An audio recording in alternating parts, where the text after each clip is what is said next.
Shalom, senang menjumpai seluruh jemaat Abalef KTC. Mari kita mau membuka firman Tuhan dalam 2 Raja-Raja pasal yang keempat ayat pertama sampai ke-7. Salah seorang dari istri-istri para nabi mengadukan halnya kepada Elisa sambil berseru, "Hambamu suamiku sudah mati dan engkau ini tahu bahwa hambamu itu takut akan Tuhan. Tetapi sekarang penagih hutang sudah datang untuk mengambil kedua orang anakku menjadi budaknya." Ayat yang kedua, jawab Elisa kepadanya, "Apakah yang dapat kuperbuat bagimu? Beritahukanlah kepadaku apa-apa yang kau punya di rumah." Berkatalah perempuan itu, "Hambamu ini tidak mempunyai sesuatu apapun di rumah kecuali sebuah buli-buli berisi minyak." Lalu berkatalah Elisa, "Pergilah, mintalah bejana-bejana dari luar, daripada segala tetanggamu bejana-bejana kosong, tetapi jangan terlalu sedikit. Kemudian masuklah, tutuplah pintu sesudah engkau dan anak-anakmu masuk, lalu tuanglah minyak itu ke dalam segala bejana, mana yang penuh, angkatlah." Ayat yang kelima, pergilah perempuan itu daripadanya, ditutupnya pintu sesudah ia dan anak-anaknya masuk, dan anak-anaknya mendekatkan bejana-bejana kepadanya, sedang ia terus menuang. Ketika bejana-bejana itu sudah penuh, berkatalah perempuan itu kepada anaknya, "Dekatkanlah kepadaku sebuah bejana lagi." Tetapi jawabnya kepada ibunya, "Tidak ada lagi bejana." Lalu berhentilah minyak itu mengalir. Kemudian pergilah perempuan itu memberitahukannya kepada abdi Allah, dan orang ini berkata, "Pergilah, jualah minyak itu, bayarlah hutangmu, dan hiduplah dari lebihnya engkau serta anak-anakmu." 7 ayat menceritakan sebuah peristiwa di masa Perjanjian Lama di mana Elisa bertemu dengan seorang janda yang mengalami kesulitan dalam kehidupannya. Ini adalah kisah yang ada di dalam sebuah rumah. Bagaimana seorang janda memiliki seorang suami yang sudah meninggal dan suaminya adalah seorang hamba Tuhan yang melayani Tuhan. Janda ini memiliki 2 anak laki-laki. Dan yang menarik sekali adalah bahwa dia memiliki hutang yang begitu besar sehingga dia harus menukarkan hutang tersebut dengan membarter anaknya. Peristiwa ini menceritakan kepada kita semua di tengah-tengah dari goncangan yang terjadi di seluruh dunia, bahkan buat kita semua di tempat ini. Ada goncangan dalam kesehatan dan goncangan dalam ekonomi, goncangan dalam sosial dan segala aspek dari kota dan bangsa. Ini juga adalah goncangan sekaligus juga buat gereja Tuhan. Namun sebagai gereja yang berada dalam kerajaan yang tidak tergoncangkan, maka kita harus mengambil sikap sama seperti yang kita dapatkan dari prinsip-prinsip 2 Raja-Raja pasal 4 ayat pertama sampai pada ayat yang ke-7. Pada ayat yang pertama, salah seorang dari istri-istri para nabi mengadukan halnya kepada Elisa. Sebuah prinsip yang Alkitab ajarkan kepada kita semua. Di waktu kita menghadapi berbagai permasalahan dalam hidup, kita belajar mengadukan hal yang kita alami kepada pribadi yang tepat, kepada sumber yang tepat. Prinsip yang pertama, kita mau memiliki satu sikap, miracles from our home will happen, akan terjadi. Kunci yang pertama, kita datang ke sumber yang tepat. Kita datang kepada Yesus sebagai sumber segala sumber. Di tengah-tengah dari suasana corona, COVID-19 yang kita sedang hadapi, kekuatan yang tidak kelihatan yang mengancam kita, tapi kita juga menghadapi ada persoalan, tantangan, goncangan dalam ekonomi juga yang akan terjadi. Tapi hari ini saya mau mengingatkan dari prinsip firman Tuhan, apapun boleh kita alami, tapi selalu kita berfokus kepada sumber segala sumber, sumber yang tepat, yaitu Yesus Kristus dalam hidup kita. Sepanjang ada di rumah, apa yang kita perlu lakukan? Punyailah sebuah sikap mencari Tuhan. Dengan kesungguhan hati, memiliki pertobatan, kita memiliki kuasa Tuhan di atas segala-galanya. Ingat, COVID-19 adalah kuasa yang tidak kelihatan yang mengancam kita, tapi ingat juga bahwa ada kuasa yang tidak kelihatan juga yang bisa melindungi kita. Namanya kuasa dari Yesus Kristus. Sebab itu, carilah Tuhan dengan segenap hatimu. Bangunlah mesbah Tuhan dengan sungguh-sungguh. Belajar kebenaran firman Tuhan. Kita bukannya sekedar mencari berita-berita berkaitan hanya dengan COVID-19. Tapi mari kita juga mau belajar untuk mencari kebenaran firman Tuhan yang membebaskan kita dari semua ketakutan, kekhawatiran, merasa kapan selesainya. Hari ini saya yakin, waktu kita belajar prinsip kebenaran firman Tuhan, maka kita akan bisa melihat kebenaran itu ada dalam hidup kita. Bicara sumber yang tepat juga bicara apa? datang kepada pribadi-pribadi yang tepat yang bisa menolong kita. Kalau saudara sedang mengalami tantangan dalam keuangan atau mungkin tentang pekerjaan karena terkena PHK atau mungkin ada bagian tertentu yang saudara harus rubah, datanglah kepada pribadi yang tepat. Misalnya, kalau saudara sedang mengalami gangguan kesehatan, saudara datang kepada orang medis yang tentunya yang bisa memberikan konsultasi kepada kita. Kalau saudara hari ini sedang mengalami masalah dalam bidang yang lain, misal tentang keuangan, seperti yang saya sampaikan tadi, saudara datang kepada orang financial, konsultan keuangan yang bisa menolong diri kita juga. Temukan pemimpinmu, datang kepada pemimpin komunitasmu, konsultasi kepada orang-orang yang tepat yang bisa menolong dalam kehidupan kita. Percayalah, di waktu kita datang ke sumber yang tepat, yang paling utama datang kepada Yesus Kristus, Tuhan kita yang memberikan sumber segala hikmat, maka kita pasti akan melihat miracles from our home. Ada banyak hal yang ditawarkan pada hari ini. Berbagai hal, berbagai hikmat, bahkan juga berbagai pengetahuan, tapi ingat baik-baik, kita harus kembali berfokus kepada sumber yang tepat, informasi yang tepat, pribadi yang tepat, dan kita akan menemukan jalan yang tepat dalam hidup kita. Dalam prinsip firman Tuhan yang kedua, kalau kita mau melihat bukan hanya sekedar datang ke sumber yang tepat, kita bisa menemukan pada ayat yang kedua, Elisa berkata kepada janda ini, "Apa yang bisa kuperbuat kepadamu? Beritahukanlah kepadaku apa yang kau punya di rumah." Wow. Kalau bertanya dalam pertanyaan ini, sepertinya Elisa ingin bertanya, kalau kamu masih punya sesuatu, ya sudah kamu jual untuk menebus hutangmu. Kalau kamu punya barang atau kamu punya benda-benda yang masih berharga, ya sudah, kamu lakukan dalam proses untuk melego ya, atau dijual, dilakukan untuk membayar hutangmu. Tapi yang dimaksud oleh Elisa tentunya bukan konteks seperti itu. Elisa bertanya kepada janda ini, "Apa yang ada di rumahmu?" Dan janda ini berkata bahwa dia tidak punya apa-apa lagi selain sebuah buli-buli berisi minyak. Ini berarti adalah sisa yang terakhir, yang paling berharga yang dipunyai oleh janda ini. Kalau kita mau melihat ada miracles from our home, kita harus bersandar kepada prinsip yang kedua ini, yaitu apa yang ada di rumahmu. Apa yang ada dalam kehidupanmu. Apapun yang ada di rumahmu, atau apa yang menjadi fokus kekuatan dalam dirimu, itulah yang akan menjadi jalan yang terbaik dalam kehidupanmu. Saya berikan contoh, di dalam Alkitab, waktu Yesus membuat mujizat 5.000 laki-laki mendapatkan makanan sampai kenyang. Dan dicatat dalam Alkitab bukan hanya laki-laki, termasuk juga wanita dan juga anak-anak. Mungkin ada belasan ribu orang di dalamnya.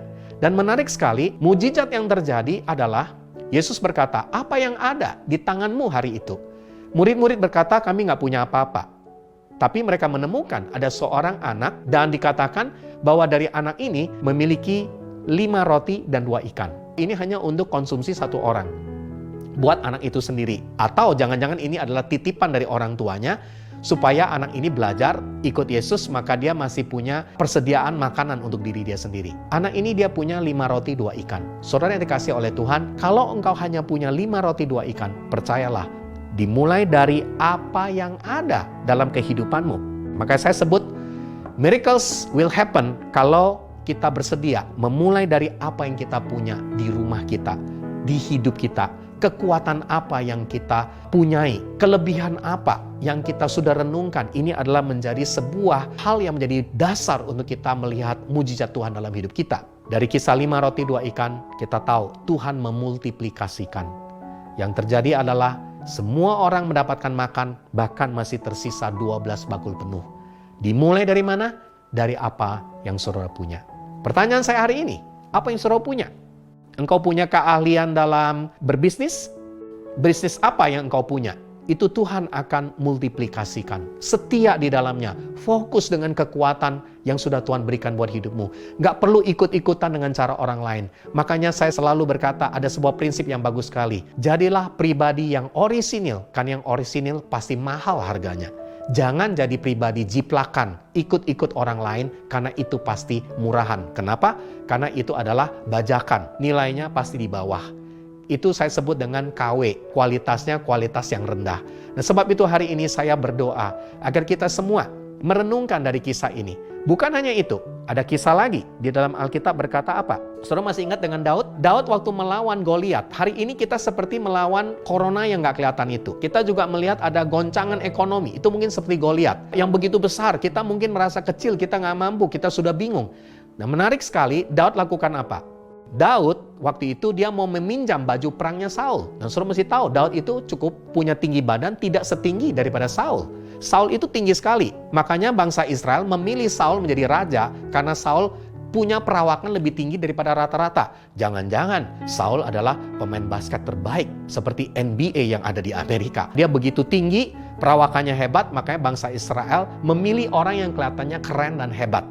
Tapi ternyata Daud waktu dia mau mengambil baju perangnya Saul, leher baju perangnya Saul adalah kepalanya Daud. Jadi dia berusaha untuk mengkopi caranya Saul, tapi sebenarnya itu bukan orisinil yang Tuhan mau buat Daud di dalam mengalahkan Goliat. Akhirnya Alkitab mencatat Daud kembali kepada apa yang menjadi kekuatannya, apa yang menjadi hal yang dia punya selama dia melayani Tuhan.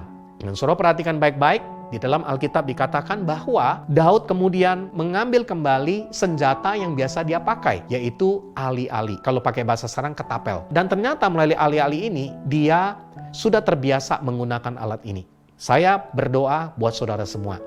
Kita harus jadi orang yang fokus dengan apa yang sudah kita biasa lakukan dan kita mampu dan kita tahu bahwa Tuhan akan multiplikasikan di dalamnya.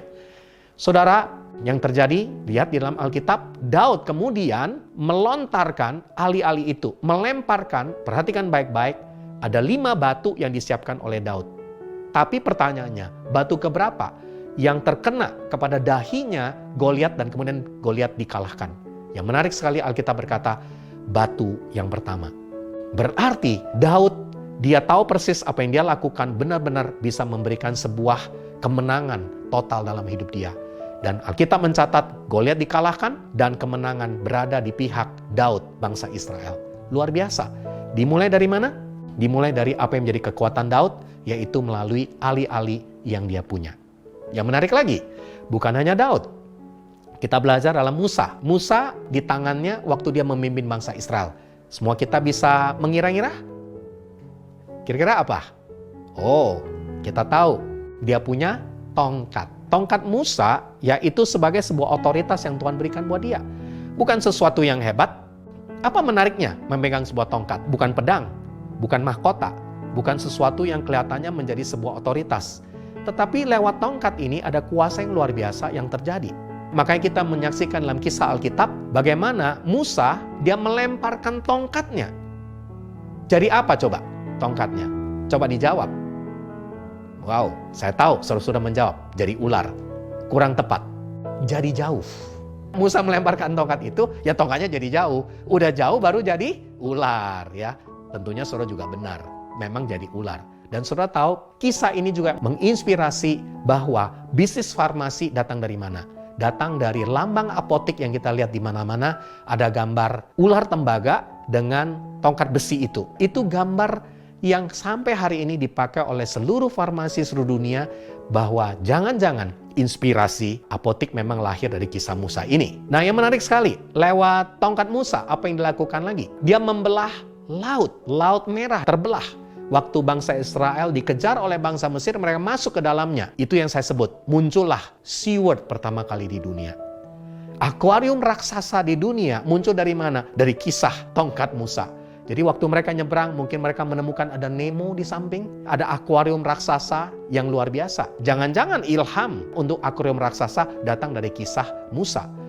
Dari tongkat Musa ada banyak mukjizat yang terjadi. Terus apa lagi? Tongkat Musa dikatakan bukan hanya ada akuarium raksasa, bukan hanya dilemparkan menjadi ular, tapi yang menarik sekali dia memukul pegunungan. Apa yang terjadi? Muncullah bisnis air aqua pertama kali di dunia. Karena dikatakan ada air mengalir dari pegunungan. Wow!